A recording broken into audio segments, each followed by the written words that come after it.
నవరాత్రి రెండవ రోజు పూజించే అమ్మవారు పేరు బ్రహ్మచారిణి దేవి. ముందుగా అమ్మవారి రూపం చెప్పాలి. తెల్లటి చీరలో కూర్చుని ఉంటారు. ఒక చేతిలో జపమాల, ఇంకో చేతిలో కమండలం ధరించి ఉంటారు. ఎంతో శాంతమూర్తి. బ్రహ్మచారిణి అంటే పార్వతీదేవి అవతారం.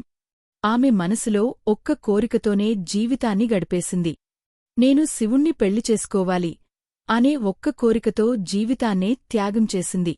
దక్షుడి యజ్ఞంలో సతీదేవి మరణించిన తర్వాత శివుడు పూర్తి ఏకాంతంలోకి వెళ్ళిపోయాడు. పూర్తిగా జంపంలోనే ఉండిపోయేవాడు. అమ్మ ఎంత కష్టపడ్డా శివుడిని చేరుకోలేకపోయింది. అప్పుడు బ్రహ్మచారిణి దేవి, నేను శివుణ్ణి సాధించాలంటే తపస్సు మాత్రమే మార్గం అని నిర్ణయించుకున్నారు. కొన్ని వేల సంవత్సరాలు పండ్లు మాత్రమే తింటూ తపస్సు చేసేవారు. తర్వాత మరింత కఠినంగా తపస్సు చేయాలని తలచి కేవలం ఆకులు మాత్రమే తిన్నారు. తర్వాత అవి కూడా ఆపేసి నీరు తాగుతూ తపస్సు కొనసాగించారు.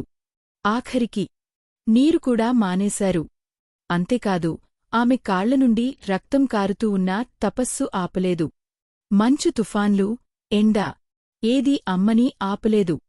బ్రహ్మచారిణి దేవి ఇన్ని కష్టాలను ఓర్చికూడా ఒక్క క్షణం వెనక్కి తగ్గలేదు.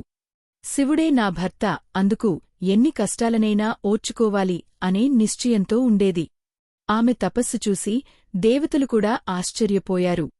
బ్రహ్మదేవుడు స్వయంగా ఆమె ముందు ప్రత్యక్షమే, పార్వతీ, నీ తపస్సు చూసి నేను ఎంతో ఆనందపడ్డాను. నీకు కావలసిన వరం కోరుకో అన్నారు. అమ్మ అడిగిన ఒకే ఒక్క మాట, నాకు శివుడు భర్తగా కావాలి.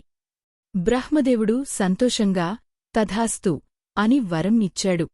అమ్మ తపస్సు ఎంత శక్తివంతమైందంటే 3 లోకాల దేవతలందరూ ఆశ్చర్యపోయారు. ఆ భక్తి, ఆ పట్టుదల చూసి శివుడు కూడా మెచ్చి ఆమెను తన భార్యగా అంగీకరించారు. ఇదే శివపార్వతుల కలయిక. నవరాత్రి రెండవ రోజు బ్రహ్మచారిణి అమ్మవారిని పూజించి మనం అడగాల్సింది డబ్బు, వస్తువులు కాదు. అమ్మా, మా మనసులో నీలాంటి దుభ సంకల్పం, నీలాంటి తపోశక్తి ఇవ్వు అని అడగాలి. అప్పుడే మన లక్ష్యాలు సఫలమవుతాయి. రేపు 3వ రోజు చంద్రఘంటదేవి కథ వినడానికి సిద్ధంగా ఉండండి. అది కూడా మిస్ అవ్వకండి. జై మాతాజీ.